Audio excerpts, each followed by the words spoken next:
नमामि निर्वाणरूपं विभुं व्यापकं ब्रह्मवेदस्वरूपं निजं निर्गुणं निर्विकल्पं निरीहं चिदाकाशमाकाशवासं भजेऽहं निराकारमोकारमूलं तुरीयं गिराज्ञानगोतीतमीशं गिरीशं करालं महाकालकालं कृपालं गुणागारसंसारपारं नतोऽहम्। नमस्कार प्रिय भक्तगणों, स्वागत है आपका अपने YouTube चैनल पर। आप सभी शिव भक्तगणों को मासिक शिवरात्रि व्रत की हार्दिक शुभकामनाएं। प्रिय भक्तगणों, अब हम श्रवण करेंगे मासिक शिवरात्रि व्रत की अत्यंत दुर्लभ एवं पौराणिक कथा। तो प्रिय भक्तगणों, एक बार फिर से प्रेम से बोलिए हर हर महादेव, बोलिए भगवान शिव शंकर माँ पार्वती की जय। जीव हिंसक भील की कथा। नैमिषारण्य तीर्थ में शौनक आदि ऋषियों ने आशुतोष भगवान शंकर के अनन्य उपासक श्री सूत जी से कहा, हे सूत जी, हम लोगों ने महाशिवरात्रि के व्रत महात्म्य सहित कथा श्रवण किया। अब अज्ञान में अनजाने में शिवरात्रि के व्रत को करके पूर्ण फल किसने प्राप्त किया, इस पर कोई कथा सविस्तार हम लोगों को सुनाइए।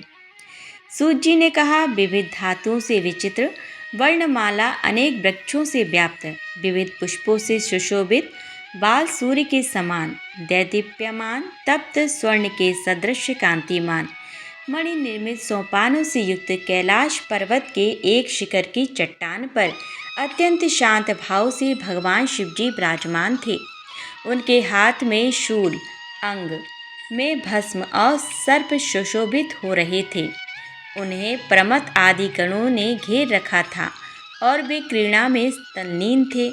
ऐसा उपयुक्त समय देखकर उनसे पार्वती जी ने पूछा, हे देवादिदेव, आप सभी व्रतों में उत्तम व्रत का वर्णन करें। वैसे तो मैंने अनेक व्रत, दान एवं तप पूर्ण किए हैं, परंतु फिर भी मेरा संदेह दूर नहीं हुआ। आपसे आज मैं ऐसे व्रत को सुनना चाहती हूँ जो सभी व्रतों में श्रेष्ठ एवं मोक्षदायक हो। शिवजी ने कहा, हे देवी, मैं तुम्हें सभी व्रतों में उत्तम एक गुप्त व्रत सुनाता हूँ। मैंने आज तक किसी को इस व्रत को नहीं कहा है। इस व्रत के प्रभाव से यमराज भी निकट आने का साहस नहीं करते।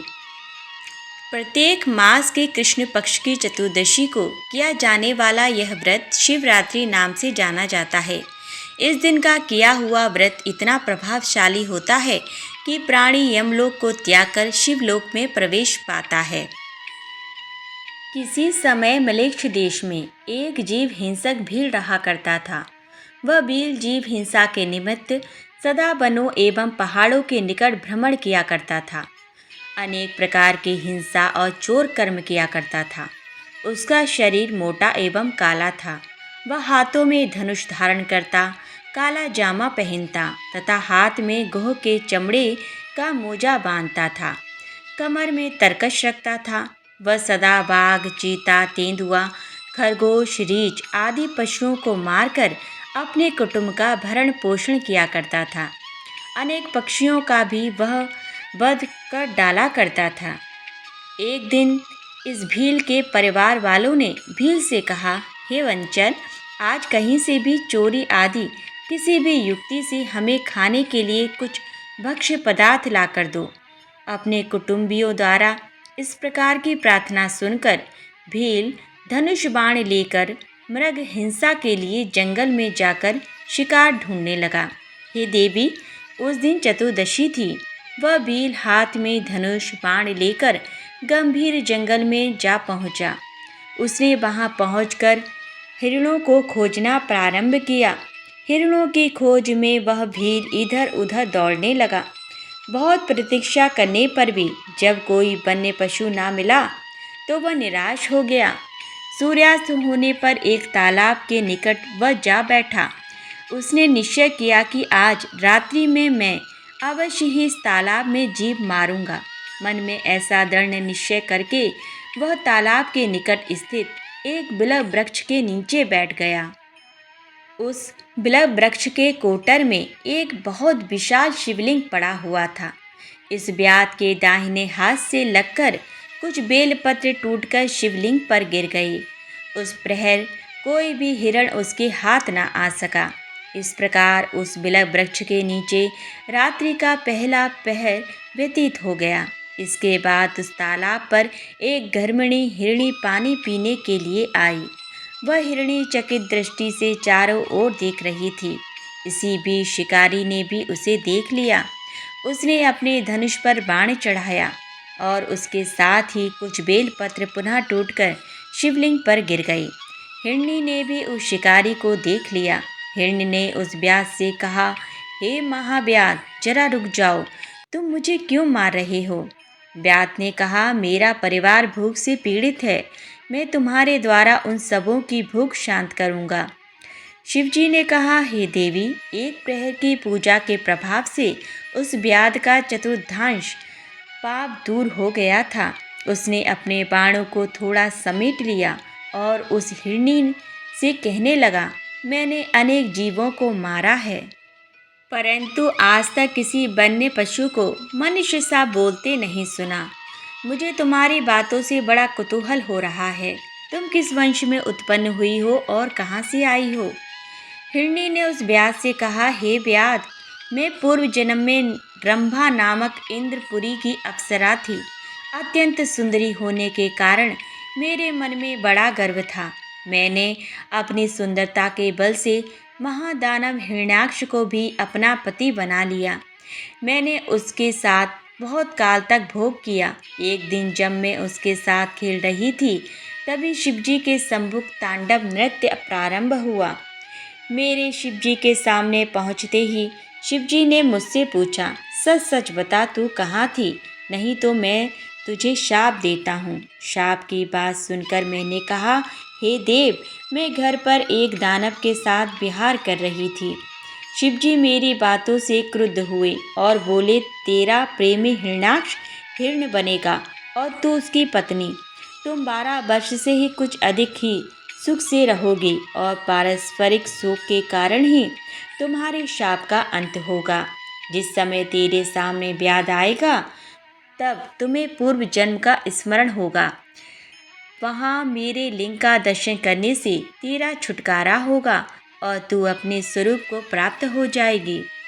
हिरणी ने उस व्याध से कहा, शिवजी के शाप से मैं इस पृथ्वी पर हिरणी होकर घूम रही हूँ। मैं इस समय गर्भिणी हूँ, अतः मुझे न मारो। इसी रास्ते से एक दूसरी हिरणी आ रही है। तुम उसे मारकर अपने कुटुंब का भरण पोषण करना। मैं प्रसव करने के बाद कल आपके पास आऊँगी, ऐसा मैं शपथ पूर्वक कहती हूँ। शिवजी ने कहा। उस हिरणी के बाद से वह व्याध असमंजस में पड़ गया। फिर कुछ सोचकर उससे दूसरे दिन आने का वचन लेकर उसे छोड़ दिया। उस हिरणी ने व्याध के पास पुनः आने के लिए शपथ पूर्वक निम्नलिखित वचन कहे, हे व्याध, जो द्विज वेद भ्रष्ट होकर संध्या उपासन आदि कर्मों से रहित हो, दानी के बीच में विघ्न डालने वाला हो, जो दीपक से दीपक जलाता अथवा पैर से पैर धोता हो, जो अपने स्वामी, मित्र, बालक, ब्राह्मण आदि का वध करता हो, जो सब पत्नियों में द्वेष रखता हो, जो कृषक एक ही हल में 3 बैलों को चलाता हो, जो वेद निंदक हो, जो कुटुंब का पालन पोषण ना करता हो, जो माता पिता में श्रद्धा ना रखता हो, जो पर स्त्रीगामी हो, इन सभी पातकों की भागनी मैं बनूं, यदि अपनी प्रतिज्ञा पूरी ना करूं। दूसरा प्रहर आने पर व्याध शिव शिव का उच्चारण करता रहा। उसे नींद नहीं आ रही थी। इसी बीच तालाब पर दूसरी हिरणी आई। उस शिकारी ने धनुष पर बाण चढ़ा लिया। इस बीच पुनः कुछ बेलपत्र टूटकर शिवलिंग पर गिर गए। हिरणी ने उस शिकारी से पूछा, हे धनुषधारी, मैं जानना चाहती हूँ कि इस रास्ते से गर्मणी हिरणी आई थी अथवा नहीं। आप सच सच बताएं। शिवजी ने कहा। उस हिरनी की बात सुनकर शिकारी चकित हो गया। उसकी बोली भी पहली हिरनी जैसी ही लगती थी। शिकारी ने कहा कि पहली हिरनी घर चली गई है, अब मैं तुझे मारकर अपनी भूख मिटाऊंगा। हिरनी ने कहा कि मैं इस समय कामातुर हूँ, व्यनाल से तप्त हूँ, तुम मुझे छोड़ दो। इसी रास्ते से एक मृग आने वाला है, उसके द्वारा तुम्हारी तृप्ति हो सकेगी। शिवजी ने कहा। उस व्याध ने हिरणी से शपथ लेने के लिए कहा। उस हिरणी ने भी पहली हिरणी की भांति ही शपथ ली और वह शिकारी के चंगुल से मुक्त हो गई। वह हिरणी जल पीकर पलायित हो गई। व्याध उसी पेड़ के नीचे बैठा रहा। उसका तीसरा पहर भी समाप्त हो गया। इस बीच पुनः कुछ बेलपत्र उससे टूटकर शिवलिंग पर गिर गई। इसके अनंतर उस व्याध ने एक विशालाक्ष हिरण देखा। ये अत्यंत हिष्ट पुष्ट और सुडौल आकार वाला था। उसको मारने के लिए व्याध ने धनुष पर बाण चढ़ा लिया। उधर उस शिकारी को हिरण ने भी देख लिया। वह अपने मन में सोचने लगा, आज मेरी मृत्यु अवश्य ही होगी। मेरी दोनों हिरणियों को इस व्याध ने अवश्य ही मार डाला होगा। स्त्री के बिना जीवन व्यर्थ है, क्योंकि पत्नी के बिना धर्मानुष्ठान नहीं हो सकता और ना तो सांसारिक सुख भोग ही किया जा सकता है। अतः उसने व्याध से पूछा, हे नरश्रेष्ठ, मैं आपसे एक बात पूछना चाहता हूँ, कृपया आप उसका ठीक ठीक उत्तर दें। इसी मार्ग से पहले 2 हिरनियाँ आ चुकी हैं, तो क्या आपने उन दोनों को मार डाला या वे अपने घर चली गईं? हिरनी की बात सुनकर व्याध ने अपने मन में सोचा, ये कोई सामान्य हिरण नहीं हो सकता। ऐसा सोचकर उसने विस्मित होकर हिरण से पूछा, वे दोनों हिरनियाँ अपने घर चली गई हैं, किंतु तुम्हारी दूसरी रजस्वला स्त्री ने तुम्हें मुझे देने का वचन दिया है, अतः मैं तुझे किसी प्रकार से भी नहीं छोड़ सकता। शिवजी ने कहा। व्याध की बात से वह हिरण भयभीत होकर उससे पूछने लगा, तुमने दोनों हिरनियों को क्यों छोड़ दिया? शिवजी ने कहा। व्याध के सम्मुख हिरनियों द्वारा किए हुए शपथ को उस हिरण ने व्याध से कहा। मृग प्रसन्न होकर बोल उठा, हे व्याध, मेरी हिरनियों ने तुमसे जो शपथ की है उसे मैं भी दोहराता हूँ, अतः तुम मुझे यहाँ मत मारो।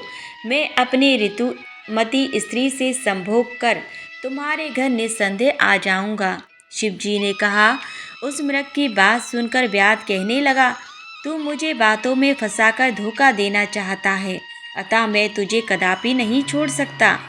उसकी बात सुनकर मृग ने अपनी पत्नियों द्वारा प्रदत्त वचन को व्याध के सम्मुख पुनः दोहराया और कहा कि यदि मैं तुम्हारे पास न आऊं तो मेरा सभी सत्य नष्ट हो जाए। शिवजी ने कहा। अब तक उस व्याध के सभी कलुष नष्ट हो चुके थे, इसीलिए उसने मृग की बातों का विश्वास करके उसे छोड़ दिया। हिरण उस तालाब में जल पीकर जिस रास्ते वहां आया था, पुनः उसी मार्ग से वापस चला गया। उस समय तक प्रातःकाल हो चुका था। बिलव वृक्ष के नीचे से बाहर निकलते हुए शिकारी से अनजाने में ही कुछ बेलपत्र टूटकर पुनः शिवलिंग पर गिर पड़े। इस प्रकार अनजाने में ही उससे शिव पूजा संपन्न हो गई थी। शिव पूजा के प्रभाव से उस शिकारी के संपूर्ण पाप विनष्ट हो चुके थे। भूखा रहने के कारण वह निराशा भरी दृष्टि से चारों ओर देखने लगा। इतने में ही बच्चों सहित वहाँ दूसरी हिरणी भी आ पहुँची। उसने धनुष पर बाण का संधान किया, किंतु इसी बीच आगंतुक हिरणी बोल उठी, हे धर्मात्मन, बाण मत मारो, अपने धर्म का पालन करो, क्योंकि मैं सभी प्रकार से अवध्य हूँ। शास्त्रों में कहा गया है, सोते हुए राजा को, मैथुन में रत प्राणी को, स्तनपान कर रहे बच्चे को, रोगी को और बच्चों से युक्त हिरणी को नहीं मारना चाहिए। उस हिरणी ने व्याध से कहा कि यदि तुम मुझे मारना ही चाहते हो तो मैं अपने बच्चों को घर पर छोड़ आऊँ, तब मारना। यदि मैं ना आऊँ तो उसी पाप की भागिनी बनूँ जिससे स्त्रियाँ स्वपति को त्याग कर पर पुरुष में आसक्त होने पर बनती हैं। शिवजी ने कहा। व्याध से मुक्त होकर वह हिरणी अपने बच्चों को लेकर घर चली गई। इधर व्याध भी अपने घर के लिए तेजी से चल पड़ा। घर पहुंचते ही उसके भूखे बच्चों ने उसे घेर लिया। उसके घर में ना तो मांस था ना अन्न ही। सभी बच्चे निराश हो गए। शिकारी अपने मन में बार बार उन हिरनियों का ही स्मरण कर रहा था। इतने में उसकी पत्नी ने कहा कि तुमने तो आज रात भर व्रत रखकर सभी लोगों को भूखा ही मार डाला। पत्नी की बात सुनकर उस ब्यात ने कहा, हे प्रिय, मैं कल रात से भूखा हूँ और मुझे नींद भी नहीं आई। कल रात में जो हिरण और हिरनियाँ मुझे मिली वे अपनी प्रतिज्ञाबद्ध होने के कारण मेरे यहाँ आएंगी और मैं उनका वध करके परिवार को तृप्त करूँगा। शिवजी ने कहा, हे देवी, वह हिरण ब्यात के पंजे से मुक्त होकर अपनी हिरनियों के पास चला गया। उसकी एक मृगी ने प्रसव किया, दूसरी ने संभोग की इच्छा प्रकट की और तीसरी ने अपने बच्चों की रक्षा के लिए प्रार्थना की। हिरण ने ऋतुमती मृगी की इच्छा पूर्ण करके कहा, तुम सब यहीं रहकर बालकों की देखभाल करना। अब मैं ब्यात के पास जा रहा हूँ क्योंकि मैंने उसे वचन दे रखा है। शिवजी ने कहा। मृग की बातों से उसकी पत्नियां भी साथ चलने का आग्रह करने लगीं। वे सब बहुत ही दुखी होकर कह रही थी, पिता, भाई, पुत्र आदि सभी सीमित वस्तु देते हैं, परंतु पति से अपरिमित वस्तु की प्राप्ति होती है। अमृत दाने भरता वेदेहि, इसीलिए स्त्रियों के लिए पति ही परम गति है। पति के बिना नारी का जीवन सूना है। अतः मैं भी तुम्हारे साथ चलूंगी और साथ ही मरूंगी।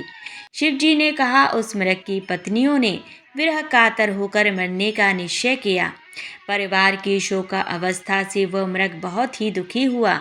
वह सोचने लगा, यदि मैं वचनबद्ध होकर भी ब्यात के पास नहीं जाता तो धर्म का नाश होगा और जाने पर कुटुंब का अंत हो जाएगा। वह दुविधा की स्थिति में पड़ गया। अंत में धैर्य धारण कर उसने ब्यात के पास जाना ही उचित समझा। एतदर्थ वह ब्यात के आश्रम की ओर चल पड़ा। उसके पीछे पीछे उसकी पत्नियों ने भी उसका अनुगमन किया। वहां से अपनी स्त्री पुत्रों को साथ लेकर वह मृग उस भूखे ब्यात के पास आ पहुंचा। मृग ने ब्यात से कहा, हे ब्यात, पहले तुम मुझे मारो, तत्पश्चात इन सभी को। तुम्हारे बाणों से मरकर आज हम लोग स्वर्ग जाएंगे और तुम्हें किसी प्रकार का पाप नहीं लगेगा। मृग की बातों से उस ब्यात के मन का अज्ञान दूर हो गया। वह बोला, हे मृग, तुम अपने घर लौट जाओ। तुम्हारी सत्यता से मैं अत्यंत प्रसन्न हूँ। मुझे मांस नहीं चाहिए। तुम मेरे बंधु, गुरु तथा मित्र हो। मैंने आज से अहिंसा का व्रत ले लिया और अपने हिंसक शस्त्रों को मैंने तोड़ फेंका है। अतः अब तुम निर्भय होकर लौट जाओ। शिवजी ने कहा। इतना कहकर शिकारी ने धनुष बाण तोड़ डाले और मृग की प्रदक्षिणा करके उसे नमस्कार किया। स्वर्ग में देवों की दुदंबी बजने लगी और पुष्प वृष्टि होने लगी। इतने में एक देवदूत सुंदर विमान लेकर स्वर्ग से आ उपस्थित हुआ।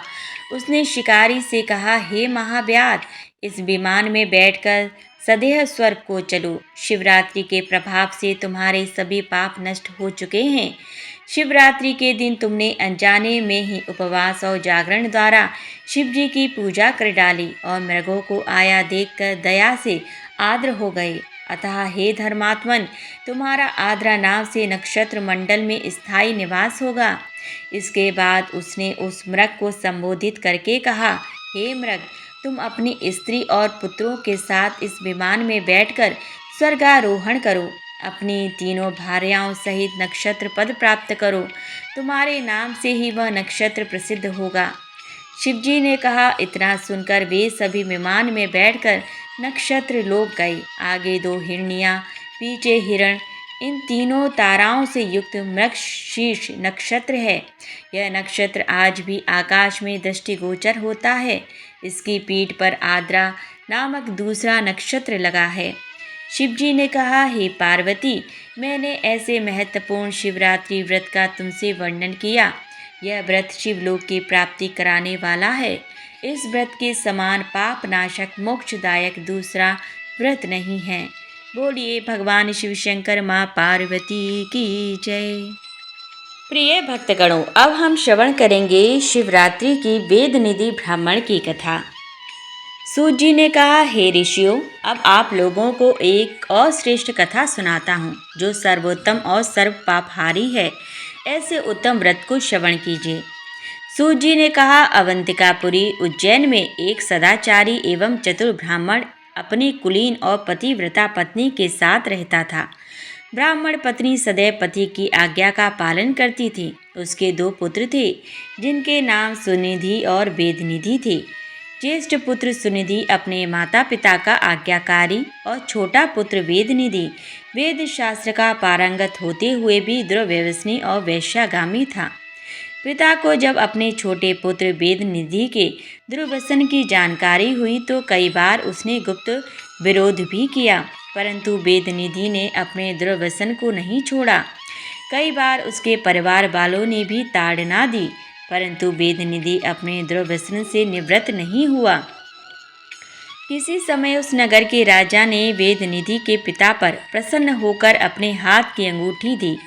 ब्राह्मण ने अंगूठी लाकर अपनी पत्नी को दे दी। उस अंगूठी को ब्राह्मण पत्नी ने सुरक्षित स्थान पर रख दिया, परंतु दुष्ट वेदनिधि की दृष्टि उस अंगूठी पर पड़ी और उसने उस अंगूठी को चुराकर अपनी प्रेयसी वैश्या को दे दिया।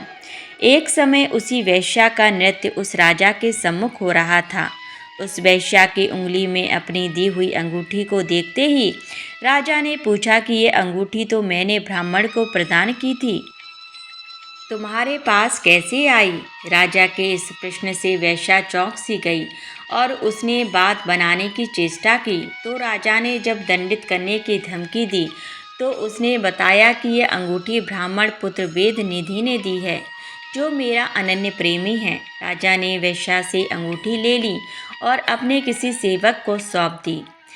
राजा ने दूसरे दिन ब्राह्मण को बुलाया और कहा, हे ब्राह्मण, हमने आपको जो अंगूठी दी थी, कृपा कर आप हमें लौटा दें, हमें आवश्यकता है।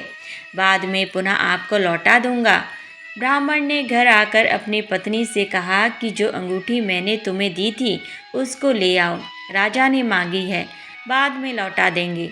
ब्राह्मणी ने जहाँ अंगूठी रखी थी, पति की आज्ञा सुनकर उसे लाने गई, परंतु नहीं मिली। बहुत ढूंढने पर भी जब नहीं मिली तो ब्राह्मणी ने अपने पति से अंगूठी न मिलने की बात बताई। ब्राह्मण ये सुनकर कि अंगूठी खो गई है, बहुत दुखी हुआ और राजा से उसने अंगूठी खो जाने की बात बता दी। राजा ने अंगूठी के विषय में सारी बातें बताईं और प्रमाण स्वरूप ब्राह्मण को अंगूठी वापस कर दी। लज्जा से नतमस्तक होकर ब्राह्मण दुखी मन से अपने घर लौटा और अपनी पत्नी को ऊंची नीची बातें सुनाते हुए अपने पुत्र वेदनिधि को घर से बाहर निकाल दिया। घर से निकाल दिए जाने के पश्चात वेदनिधि कुछ समय तक इधर उधर घूमता रहा और जब वह दयनीय स्थिति में अपनी प्रेमिका गणिका के घर पहुंचा, तब गणिका ने भी उसको अपमानित कर अपने यहाँ से चले जाने के लिए कह दिया। संयोग बस उसी दिन परम शिवरात्रि का व्रत था। कोई धनी मानी वैश्य शिव मंदिर में शिव पूजन के लिए फल पुष्प एवं भोग सामग्री लेकर मंदिर जा रहा था। वेदनिधि उस धनी वैश्य को शिव पूजा के लिए जाते हुए देखकर अत्यंत प्रसन्न हुआ और मन ही मन सोचने लगा कि जब यह शिव पूजन कर चला जाएगा तब मैं भगवान शिव पर चढ़ाई गई भोग सामग्री का भक्षण कर अपनी भूख को शांत करूँगा। ऐसा सोचकर उस धनी वैश्य के पीछे पीछे चल पड़ा। वैश्य ने मंदिर में जाकर सब विधि शिव पूजन किया। वहाँ और भी संत महात्मा सत्पुरुष और नर नारी भगवान शिव की पूजा कर रहे थे। पूजन आदि समस्त कार्यों को वेदनिधि देख रहा था और सोच रहा था कि अब यह लोग यहाँ से हटें कि मैं नैवेद्य आदि भोग का भक्षण करूं। ऐसा मन में विचार कर वेदनिधि ने अपनी इच्छा पूर्ति के लिए रात्रि जागरण किया। मंदिर में उपस्थित लोग भगवान शिव की प्रथम पहर की पूजा समाप्त कर अपने अपने स्थानों पर चले गए तथा कुछ वहीं सो गए। वेदनिधि मंदिर में शयन करते हुए लोगों को निद्रा अवस्था में जानकर शिव पर चढ़े नैवेद्य के लिए धीरे धीरे शिवजी की मूर्ति के समीप आ गया। उस समय जलते हुए दीपकों का प्रकाश भी कुछ मंद सा हो रहा था। भगवान आशुतोष शिवजी के ऊपर दीपक की छाया होने के कारण जो सामग्री भक्तों द्वारा चढ़ाई गई थी वह स्पष्ट दिखाई नहीं पड़ रही थी। वेदनिधि ने अपने उद्देश्य में सफल होने के लिए अपनी पगड़ी से थोड़ा कपड़ा फाड़ बत्ती बनाकर टिमटिमाते हुए दीपक में उसे डालकर दीपक की रोशनी तेज की, जिसके कारण अंधेरा दूर हो गया। अब उसने शिवजी पर चढ़ाई भोग सामग्री को ग्रहण किया और वहां से चल दिया। शीघ्रता के कारण वहां सोए हुए लोगों ने उसे देखकर चोर चोर कहकर आवाज लगाना शुरू किया, तो भयभीत हो वो वहां से भाग पड़ा। चोर चोर की आवाज सुन राजनियुक्त पहरेदार भी वहां उपस्थित हो गए और उसे भागता हुआ देखकर पहरेदारों ने उसका पीछा किया तथा उसे रोकने के लिए अपने धनुषों से निशाना साधते हुए बाण छोड़ दिए। बाण लगने के कारण वह द्रव्यसनी वेदनिधि घायल होकर वहीं भूमि पर चिल्लाता हुआ गिर गया। हे ऋषिगण, वेदनिधि जमीन पर गिरते ही मर गया। भगवान शंकर की असीम अनुकंपा से ही अज्ञानता से उसका व्रत और रात्रि जागरण भी पूरा हो गया। वेदनिधि के मृत होते ही तक्षण यमदूत एवं आशुतोष भगवान शिव के गण वेदनिधि की आत्मा को ले जाने के लिए वहां आ गए। दोनों में वाद विवाद होने के फलस्वरूप शिवगणों ने यमगणों से कहा कि इसे हम लेने आए हैं। यमगणों ने कहा कि नहीं, इसे हम लेने आए हैं क्योंकि इसने जन्म से लेकर आज तक पाप ही पाप किया है। यमगणों का उत्तर देते हुए शिवगणों ने कहा कि यह बहुत बड़ा पापी था, परंतु हे यमगण, भगवान शंकर के व्रत एवं रात्रि जागरण से इस दुरात्मा के समस्त पाप नष्ट हो गए हैं। यमगण तथा शिवगण परस्पर विवाद करते हुए निर्णय हेतु धर्मराज के पास गए। धर्मराज यमराज ने दोनों गणों की बातों को सुनने के पश्चात अपने पार्षदों से कहा, निश्चय ही वेदनिधि के समस्त पाप शिव कृपा से विनष्ट हो गए हैं। इस प्रकार दोनों तरफ के दूतों को समझाकर यमराज ने शिवगणों को सादर नमस्कार किया और उस ब्राह्मण वेदनिधि को जीवन प्रदान कर कलिंग देश का राजा बना दिया। वेदनिधि को नमस्कार कर यमराज ने कहा, हे शिव भक्त, तू धन्य है जो शिव पूजन में तत्पर हुआ। वेदनिधि कलिंग देश का राज्य प्राप्त कर अपने संपूर्ण देश की जनता को यह आज्ञा दी कि सभी देशवासी महाशिवरात्रि व्रत की पूजा तथा शिवालय में दीपक प्रज्वलित करें। हे ऋषिगण, ऐसा सत्कार्य करने से वेदनिधि ने भुक्ति मुक्ति को प्राप्त किया। इस व्रत का महात्म्य कितना उत्तम है कि अज्ञानवश शिव पूजा करने पर भी भगवान शिव अपने भक्तों को भुक्ति मुक्ति प्रदान करते हैं। जो प्राणी श्रद्धा भक्ति के साथ इस शिवरात्रि व्रत को करते हैं वे परम मुक्ति को प्राप्त करते हैं। वेदनिधि ने स्वार्थवश ही दीपक को प्रज्वलित किया था, फिर भी उसे ऐसा सुंदर फल प्राप्त हुआ। सोच विचार कर विधि विधान के साथ भगवान शिव की प्रसन्नता के लिए जो दीपक प्रज्वलित करते हैं, भगवान उसे अपना सर्वस्व प्रदान कर देते हैं। हे ऋषिगण, इस परम पवित्र व्रत के समान कोई व्रत नहीं एवं भगवान शिव के समान दयालु कोई देवता नहीं। हे ऋषियों, जो कुछ आप लोगों ने शिवरात्रि के व्रत के विषय में मुझसे पूछा था, मैंने विस्तार पूर्वक वर्णन कर आप लोगों को सुना दिया। इस कथा के श्रवण मात्र से प्राणी क्षण मात्र में समस्त पापों से मुक्त हो जाता है, इसमें संशय नहीं है। बोलिए भगवान शिव शंकर माँ पार्वती की जय। हर हर महादेव। प्रिय भक्तगणों, आज की कथा यहीं संपन्न होती है। यदि आपको हमारी यह वीडियो पसंद आई है तो प्लीज़ हमारी वीडियो को लाइक ज़रूर करें और यदि इसी प्रकार की और वीडियो भविष्य में देखना चाहते हैं तो हमारे चैनल को सब्सक्राइब अवश्य कर लें। पूरा वीडियो वॉच करने के लिए धन्यवाद।